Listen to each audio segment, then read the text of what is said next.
Hey, it's me, your inconsistent queen is back with some content. Hi, my name is Pia. For those who are new, welcome. I make really shitty videos and I post inconsistently, so if that's something that's up your alley, then hey. For those who are new, hi, I'm not dead, I'm just really depressed, so that's why you haven't seen my face in a while. Anyways, that's another video for another time. We're gonna be sitting down and having a little chat about South Korea and my experience, because why not? Why the fuck not, right? I debated for a very long time about making this video, mainly because I didn't want to come across as another privileged YouTuber that had the experience of going to South Korea and just be sitting in front of a camera and complaining. I didn't want to come across it like that person. However, I've been seeing a lot of YouTubers and just videos on TikTok of people romanticizing South Korea to an extent of ignorance, and I'm just out here being like, bestie, that I know, because I was that one person before I came to South Korea where I was like, South Korea is this country of like a safe haven romantic place filled with just great people, great food, culture, and the history, you know, the richness and all that, which it is true. The people are amazing. Most of the people that I've met in South Korea and had the privilege of forming a relationship with them, it was amazing, and it was a mind-blowing experience, and it's something I will hold dear to my heart till literally the day I die or I have Alzheimer's. Although I did have a great time, there were a lot of parts of South Korea that kind of shocked me, made me realize that this is just another ordinary country. It may not have the gun violence as America does, but it does have its violence of its own. I just kind of wanted to sit and talk to you guys and be like, I just want you to know that this video is by no means saying, don't go to South Korea, it's awful. No, it's, hey, don't over romanticize a place you've never been to just because you watch a lot of K-dramas and K-pop videos. Okay, a foreigner's POV of South Korea. Okay, listen, I was obsessed with South Korea since I was, in high school, when I first watched the BTS music video, the first one back in 2013, the No More Dream. You know what I'm talking about. And I was just like, bestie, this is it. I need more. And then I started watching K-dramas, and then I was just like, this is it. I'm going to find a way to get to South Korea one or another. I think it was like 5 years, 6 years down the road after, you know, I graduated college and high school, that I was able to go to South Korea through a program called TALK, Teach and Learn in Korea. I think they're still doing it. I think the program is still doing it, but they're going by a different name, or they're under a different organization. Because I believe, and you correct me if I'm wrong, they used to be in cahoots with Epic, but they broke off. I don't know. A little bit about Sophia back in the day of 2020, before she really understood what it was like to live in South Korea. I had this idea that South Korea was like this fantasy place where everything was safer, the people were kinder, the history is going to be incredibly different, and I'm just going to be happy. Keep in the back of your mind, I was depressed as fuck. Still am, but like more so back in the day, where I just really did not have a lot of drive or passion. And so when I was finally able to get this opportunity, somehow I was able to pack up my bags within a month and get the hell out of, you know, America. And so that's my idea of South Korea, what I saw on TV, what I saw through other vloggers. Because let me tell you, I was lied to by some of these bitches. Some of these people out here, they're like, South Korea's amazing, like, which was like, honestly, it kind of pissed me off, because when I got to the situations that I was in, I was like, why is nobody talking about this shit? Why is nobody talking about how isolated and like all the anxiety and the depression you're gonna feel being alone? Why does nobody talk about like the harassment from the older men and being groped on a fucking bus in front of like so many people? Why does nobody tell me of like the inside kind of bullying going on within school between, you know, your coworkers, or like between other foreigners? Like, nobody ever talked about that or really told us about that. I feel like there are more people coming out with talking about this kind of information, because like it's kind of crucial, and like everyone's kind of like fed up with this whole aesthetic persona of the life in South Korea. But like nobody's being kind of like,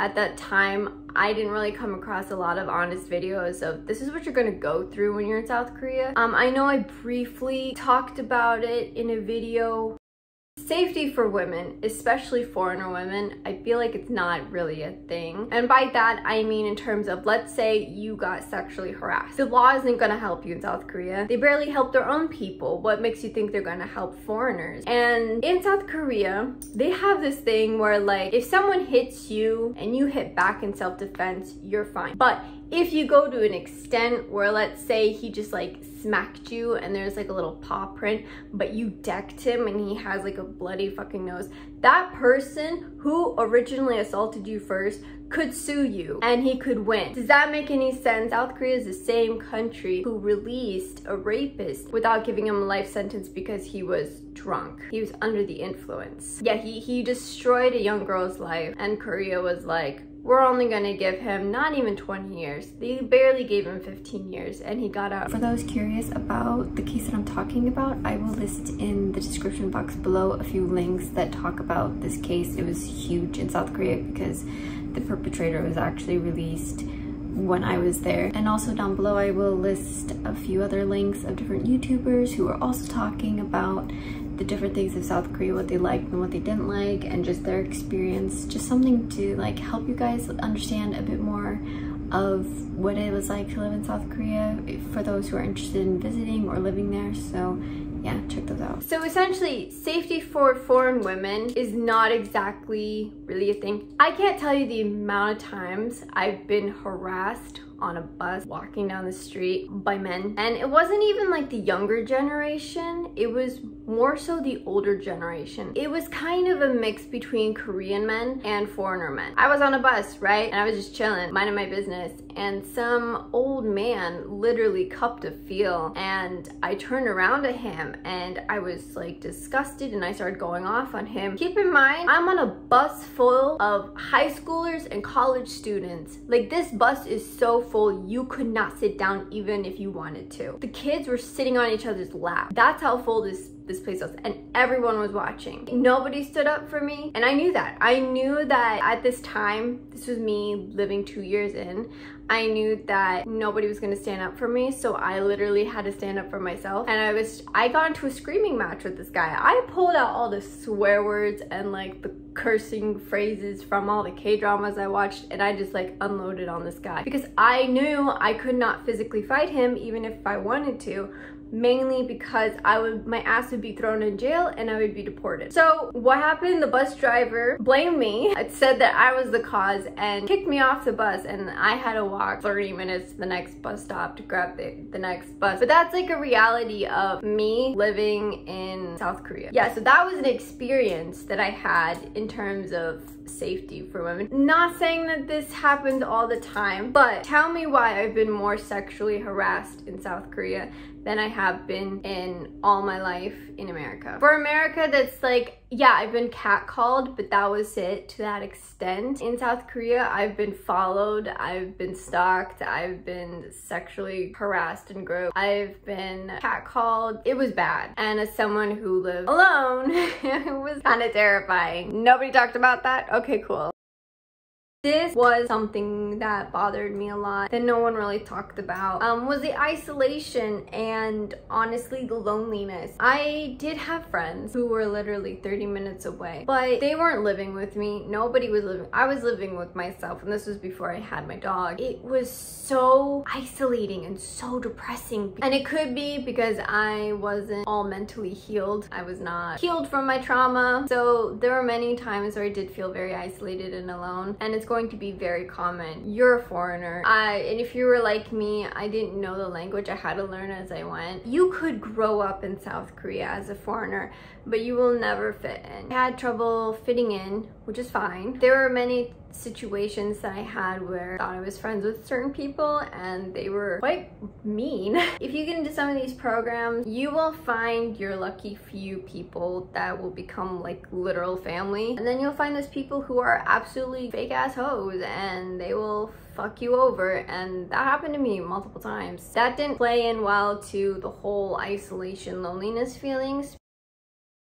Okay, listen, I can't be the only one who's wanted to have a K-drama moment, and you know what I mean, that K-drama moment where the guy is chasing the girl in the rain and he like grabs her wrist and he like spins her around and he just like declares his love for her. Like, we've all wanted to be the girl, we've all wanted to be the guy in that situation. Like, let's be honest, we've all wanted to have a K-drama moment. Here's the reality, that's gonna be very, very, very, very, very, very few. I've had maybe 2 K-drama moments, which is amazing, and like I'll forever remember that. The reality is men are men, and the Korean men, when they see foreign women, they kind of think them as conquest and they fetishize them. I'm not gonna lie, I did meet very nice men, very nice gentlemen who we were better off as friends, but there were a lot of guys out there that like I went on dates with that were just straight up fetishizers, or they just wanted to have sex with me, and I was just like, are you fucking kidding me? Like, nah, homie, like,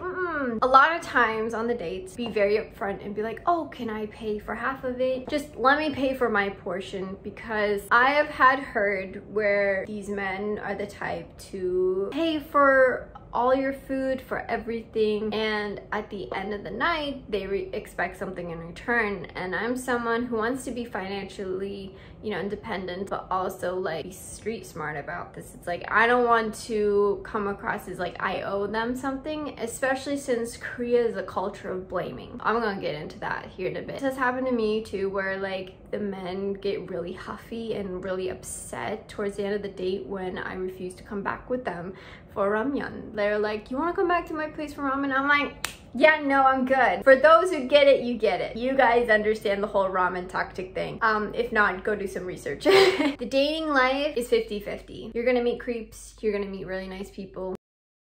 This one bothers me, but the blame culture. That is something that I've seen a lot within Korean society, whether it's through the news, certain cases of women being assaulted and then victim blamed, or even in workplaces, you're blamed for something you didn't do and you have to take it because you're the youngest or you're at the bottom of the food chain. There is this blame culture around here, and there is not a lot, I feel like there wasn't a lot of sympathy or empathy for people in situations that were struggling or that were hurting. It circles back to the whole, Korea is a non-confrontational place. They don't want to butt heads with each other.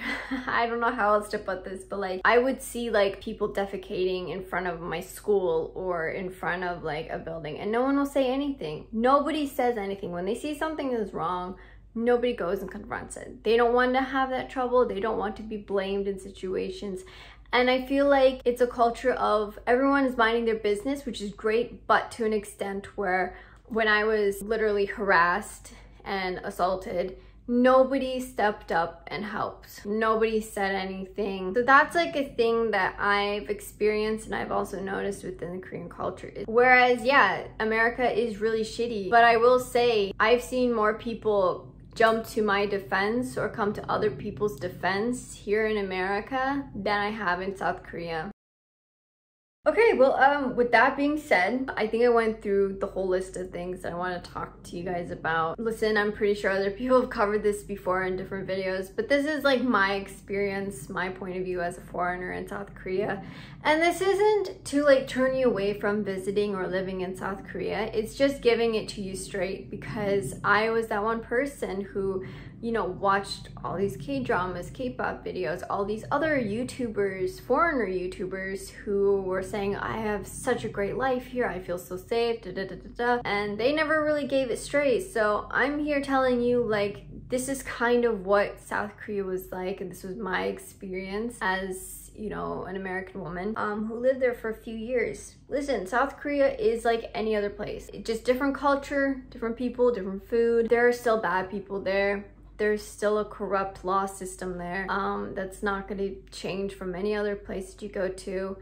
If anything, the experience and everything that I learned in South Korea, I will apply to any other country that I go to. And that was a lesson learned for me to, you know, just because you're in a new place doesn't mean you should let your guard down. So ladies, gents, please don't ever let your guard down when you go over there. Overall, my experience in South Korea was a great time. I did have a lot of bad situations, but you know, unfortunately, I'm a woman. Bad things are gonna happen to me because I am a woman. But I did have a good time. I made some amazing friends. My students were just absolutely wonderful. I will never forget them. I'll never forget the experience. I have a dog now thanks to being in South Korea. Say hello.